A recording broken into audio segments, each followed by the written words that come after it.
Consider This with Carol Schrader is made possible with support from Bass & Associates, First Data Resources, and by Nebraskans for Public Television.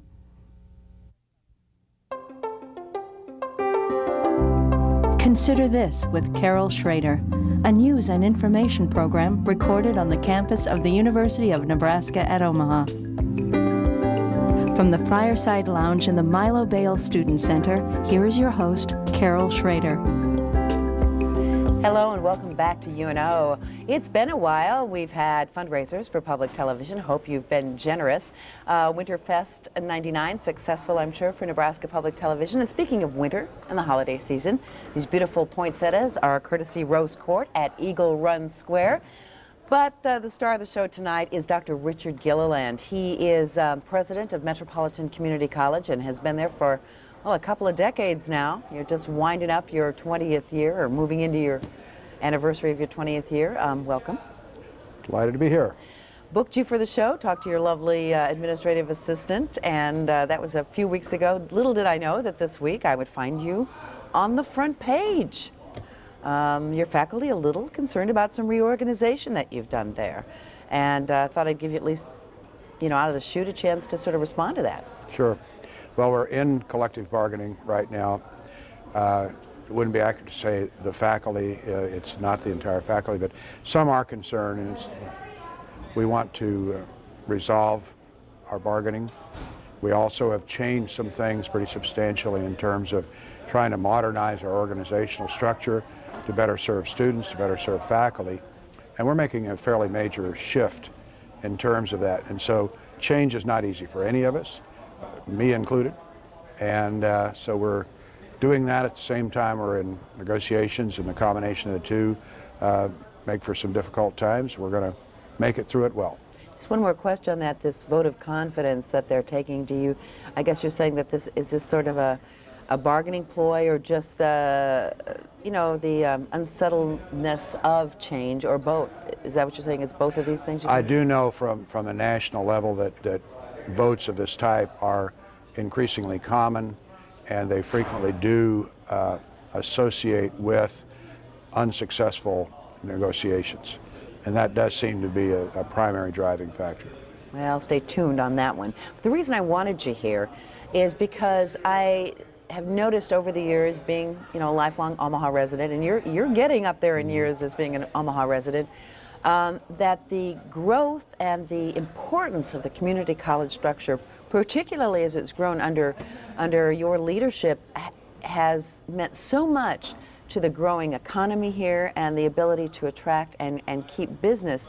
I'm not going to give you huge pats on the back, except to say that it seems to be working. And I wanted to talk about some of the things that are so critical to keeping, jobs in this town and keeping people filling those jobs.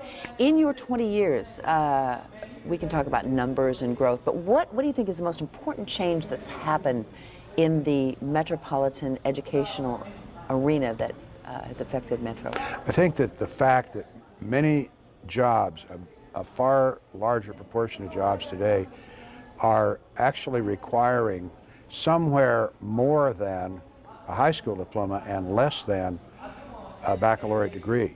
Now, that doesn't mean people shouldn't get bachelor's and advanced degrees, but what it does indicate is that almost 80% now of the jobs nationwide are requiring basically the kind of education that we provide at a community college and the other community colleges in the state provide.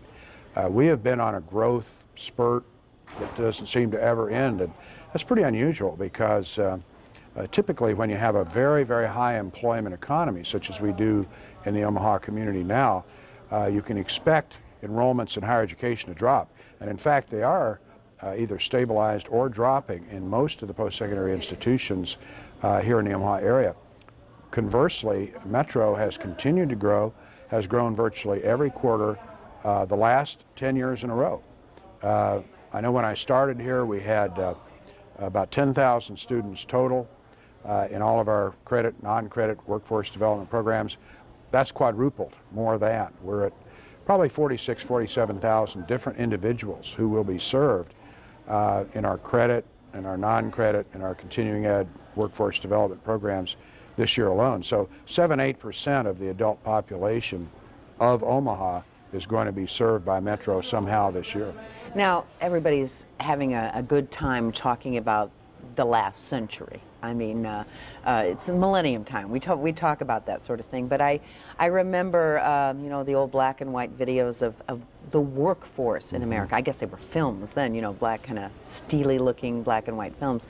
But at the beginning of the century, the bulk, the biggest mass of jobs involved manual labor, physical labor.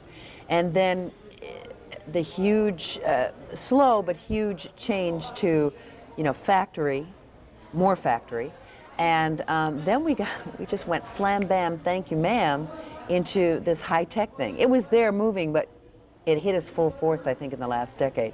You have been on the forefront of this. In fact, computer technology is your largest chunk in terms of credit enrollment. It is. Over 20% of our credit enrollment is in one of the computer technology fields. As you can imagine, we place everybody who goes through those program areas. It constitutes, you know, a fifth of our credit enrollment. And by the way, our graduates, I think the last figures I saw, we have the 7th largest number of computer technology graduates of any community college in the United States, and there are 1,400 of them. So it's really huge business for us. Like everybody else, it's difficult finding individuals who are willing to teach, even part-time. The demand for technology personnel is really, really intense. But we're finding that in a lot of other service occupations too. Computer technology is the biggest, but the health occupations, the business occupations, many of the high-tech technology fields, all of them are seeing huge growth. We place virtually 100% of our graduates, and the good news is they're placed here in the Omaha market. 91% of our graduates stay in Omaha, so we're not contributing to the brain drain at all. And we're very pleased about that. Okay, we can talk about high tech and the changes in that all day, all night long, on and on for weeks. And I should mention that you have a nice articulation agreement with UNO, one of many that you have with colleges and universities, so that students can transfer if they want to go on to a more traditional four-year institution. And we think institution. that's really important. And the last couple of years has been extremely important in terms of the bridges we've been able to build.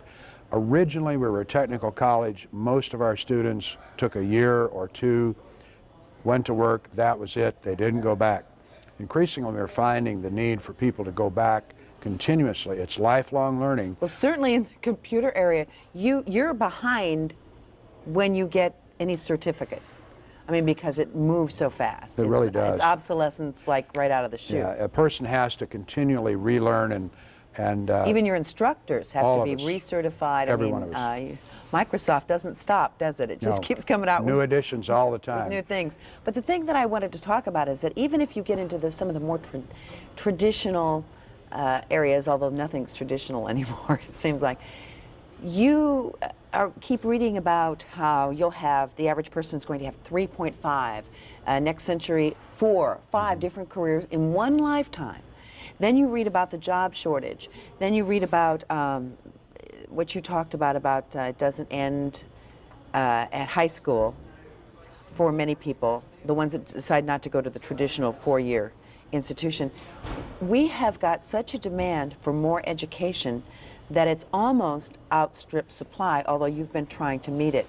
And one of the ways that you've done is work with individual companies to tailor little packages so that we keep those people and don't have them complaining about, I can't get workers.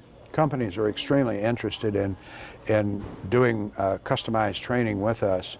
We have an Institute of Workforce Development that is extremely busy. It's growing very rapidly because companies want us to come in, retrain their workforce in a variety of areas. It could be computer software. It could be some other system that they need retraining in.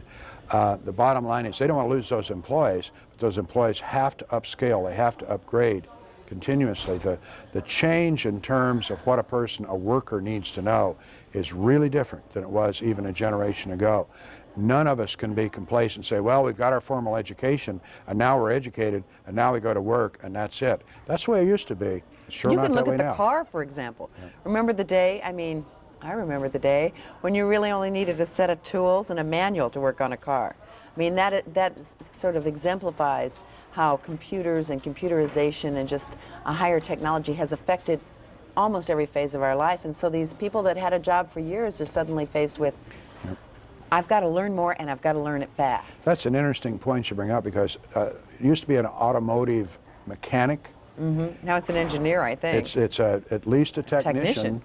And they don't wear overalls, blue jeans. They wear lab coats, and a lot of their work, their diagnostic work, their repair work, is associated with computers. There's hardly absolutely. any career that doesn't have significant computer capability associated with it. Well, heck, I've got a light on in my car right now, and my husband fixed the part, but I have to go into the dealer to have them check it so they can turn the light off, but it's all computer generated. Absolutely. You have 3 campuses. I mean, you have some other things going on, but you have the Fort Omaha campus in North Omaha, the South Omaha campus in the old packing industry area, and then of course the Elkhorn campus. But you're really spreading out. We heard a lot about the library that you're co-opting with the city of Omaha. I believe Sarpy County, you've got a library thing going. Right. I mean, how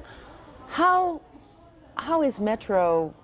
I mean, this is one of the ways, I suppose, to meet the need of that lifelong learning kind of aspect of people. And what other ways are you going to be kind of moving out? Well, you're right, 3 campuses. And the good news is we haven't had to substantially expand those campuses in the 20 years I've been here, because we've been able to diversify and virtualize the offerings of education. Which we'll get into. Yeah. The program still exists. Many of the services still are offered on campuses and in the centers. But what we're finding is we're partnering with business and industry, we're partnering with other municipalities, with other organizations, such as the city of La Vista, where we have just constructed a facility with La Vista. Their new public library is there. Our center is there. It's very cost effective, saves about 30% on construction and ongoing operations expenses. And we're doing all these things that we wouldn't have been able to do separately. That's an example. We're about to do something similar to that down in the Stockyards area with the Omaha Public Library, with the construction of a new South Omaha library there. We're also hard at work up in Fremont in Dodge County, trying to do very much the same sort of thing. Build partnerships, collaborate, do things that are cost effective, save tax dollars, and provide more service. But another piece that is very important to us, and perhaps more so to us than any other post-secondary institution in the state, is distance learning.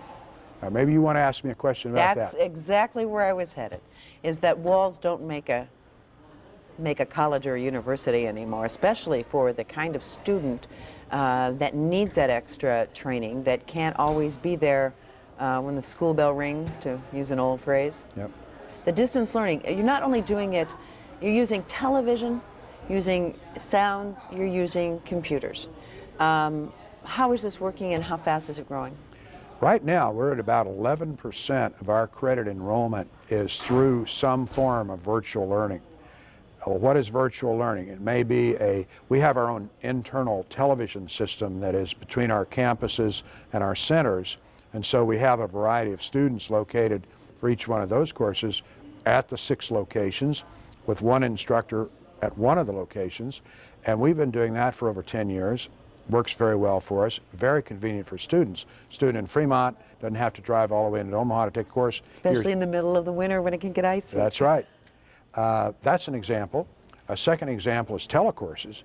We'll enroll 1,400, 1,500 students in a given term. In this case, it's a semester. We use a semester system for our telecourses in about 40, 45 different credit-bearing courses. People can take these videotapes. They have an instructor they can interact with whenever they wish to.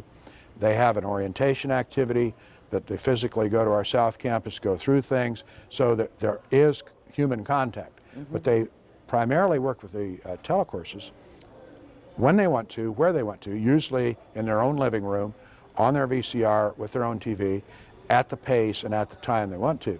Another is internet instruction. We're offering a growing number of internet-based courses. We're also tied into the Western Governors University, which is a consortium of roughly 20 states across the western U.S. to offer credit and non-credit courses, mostly through the internet, although there's some other mechanisms, and we're tying into that as well. We're expanding our connections with the University of Nebraska at Omaha and the University of Nebraska system. We received an $800,000 grant recently to expand services with and through UNO. That's just another, by the way, another example of the tremendous cooperation that now exists between UNO and Metro. Let me ask this. If you extrapolated upon the ability to use virtual education to teach people here and elsewhere in the country, make the case for, hey, we could just have one super university. You know, maybe some satellites around the country and kind of assess the individual needs, and we can meet by teleconference with big companies and find out what they need and send somebody in to troubleshoot. But, you know, make the case for a local universities, community colleges, because, you know, they say we can save money in this world if we just have fewer bodies. Yeah. Well, you can get so big it becomes very inefficient. There is an economy of scale. There's an efficiency point. If you're too small, you're inefficient. If you're too big, you're inefficient. The ideal thing about a community college and the community college system in the state of Nebraska is that we are locally based. We have multiple campuses and centers located across the state. We're in within commuting distance of virtually everyone in the state. And whether it be through distance learning or actually physically being on a campus or a center, that proximity is extremely important. It's important to individual students, it's important to companies. And so the issue of accessibility is something that's proven to be really successful for our community colleges in Nebraska. If we're not accessible and people have to come in from the Panhandle and reside in Omaha to take a semester's worth of courses, that's extremely inconvenient and impractical. But if they can do it by internet, or if they can do That's it right. by television, I mean, we have cable channels, we have satellites. Hence the move to that. You know, 10 years ago, virtually nobody in the state was doing anything with distance learning, and here we are with 10, 11% of our credit enrollment already that way, and it grows every year. So if we extrapolate out 10, 20 years, you know it's going to be bigger. It's not going to be the same technologies, though. We're connecting with a so-called ATM, not the bank system, but asynchronous transfer mode, and it's a software system which connects a variety of locations. It can be homes, it can be businesses, it can be campuses, centers, public schools, and we are in the process of piloting that for Nebraska right now, and we are well established with that already on our campuses and at most of our centers, and we're now extending out to southeastern Nebraska and the rest of the state, and ultimately will be capable of interconnection with anywhere in the United States. Do you worry about politics? I mean, there's Southeastern Community College, there are other community colleges, there's the whole community college system in the state that, I mean, is there any politics involved here? I mean, you know, turf is probably after money. Turf is the biggest battle in the world. Well, when we're actually physically offering courses in a center, in a campus, the community colleges are really good about cooperating with each other and not raiding each other's districts for students. We do have service areas. Our service area is 4 counties right here in Dodge, eastern Douglas, Nebraska. Washington, Sarpy. That's it. But when we get to distance learning, how are you going to regulate that? And the Coordinating Commission for Post-Secondary Education has said, look, the gloves come off. There's no sense worrying about, well, you can't extend that course to Saunders County, or Southeast can't offer. And over the border. Or cross into Iowa. Southeast Community College, as a case in point, is promoting some internet-based courses in the Omaha area now. We completely understand that. That is going to be increasingly the way things work. And those who are willing to offer alternative approaches to learning, especially through distance learning, are going to have plenty of customers. Those who want to stay in just the traditional ways, Monday, Wednesday, and Friday, 9:15 to to 10:30, you got to come to this campus or a campus or whatever. That's not going to work. We're heading into another unicameral session, and it's always the question, I mean, if you're sitting here at UNO, if you're Nancy Belk in the Chancellor's office, or L. Dennis Smith down in Lincoln, you worry about what that's going to mean in terms of budgets and because no matter what your Board of Governors or the Board of Regents approves, you still have to deal with those 49 senators and what they shell out. How much, what are your priorities for this coming legislative session? We're very hopeful that the state will continue a program that started and implemented this year that enabled us to actually reduce our dependence on local property tax revenue. There was a budget surplus, and consequently approximately $30 million was taken from that surplus, applied to the funding formula for community colleges, which correspondingly put that money in that could therefore take off in terms of local property tax bills. Now our bills are less than 3% of the total property tax bills in our 4-county service area. We're very pleased with that. We are very hopeful that program is going to be continued, and I know that the governor and the chairman of the Revenue Committee, Senator Wickersham, have indicated that they're looking seriously at doing that and supporting that approach again. That's a very high priority for us. Now, the community college system has always had the power to the taxing authority of its own, similar to the local school districts. Mm-hmm. I mean, in other words, we're part of your property tax bill, unlike the regular university system, public university system. Do you see them ever taking that? I mean, is that ever going to be an issue, do you think, that you have sort of your own ability to kind of determine your financial fate within reason? Only to a point. We are a state structure of community colleges. We do have local control, locally elected board of 11 board members for each of the community college areas. We do have the local property taxing ability.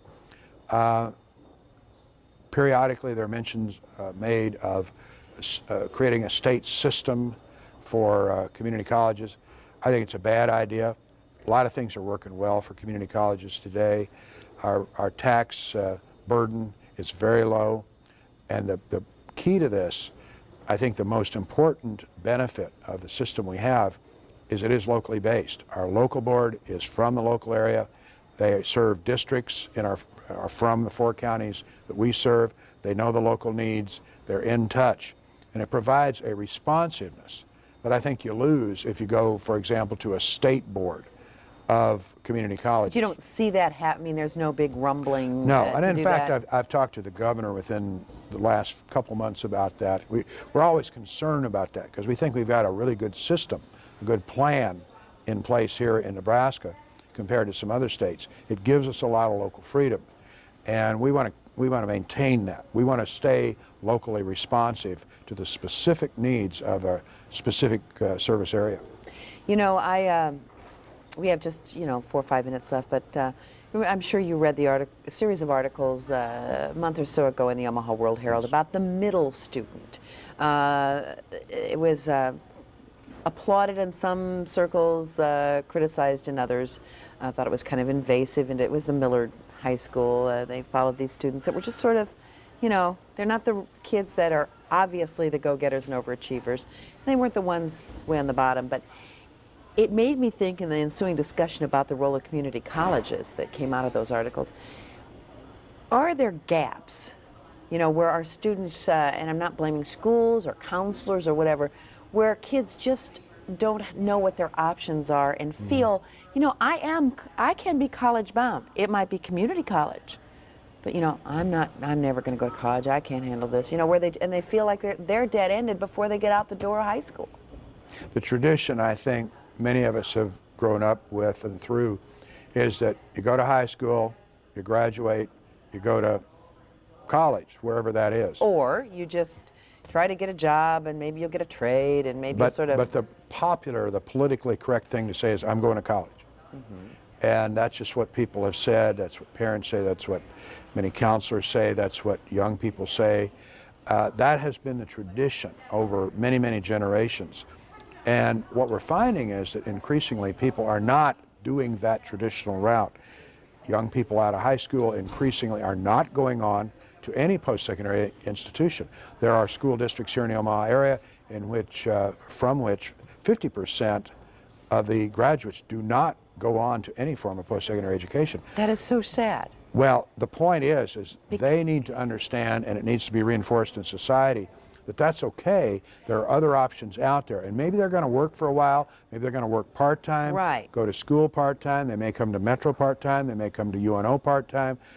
The whole framework of what people do is really changing, and But we're getting away from that I traditional fear, model. though, that at least they don't have a vision a lot of the options that are out there. Maybe not right now, but the options that are out there that, I mean, let's face it, in most high schools, teachers, and I would be too, are turned on by the achieving student, the one where the light bulbs seem to go on because the teacher can have an effect immediately. Mm-hmm. Well, some of these students, we all develop, we blossom at different speeds and at different times in our life. And I think that the community college really lends itself because its door is always open and always really inclusive. And do we need, I hate to say more money, but do we need to put more emphasis on making sure that the needs of our employers and the needs of these students are met? We're working on the employers, and you've always worried about the students, but is there more work that needs to be done in there? One of the things I've noticed that I see as an encouraging sign is that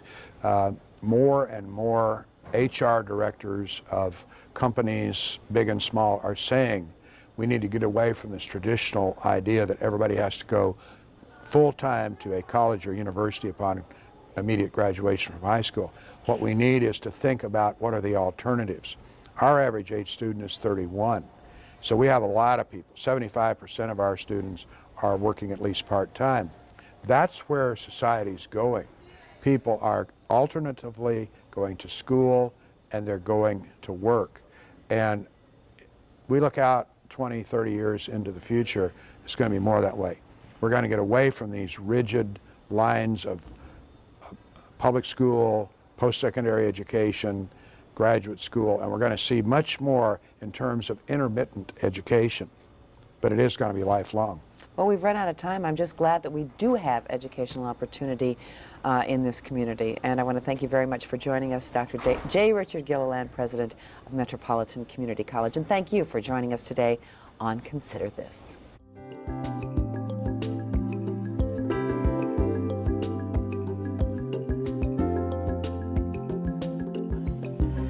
We here at KYNE TV and Consider This thank the folks at Rose Court at Eagle Run Square for our lovely poinsettias.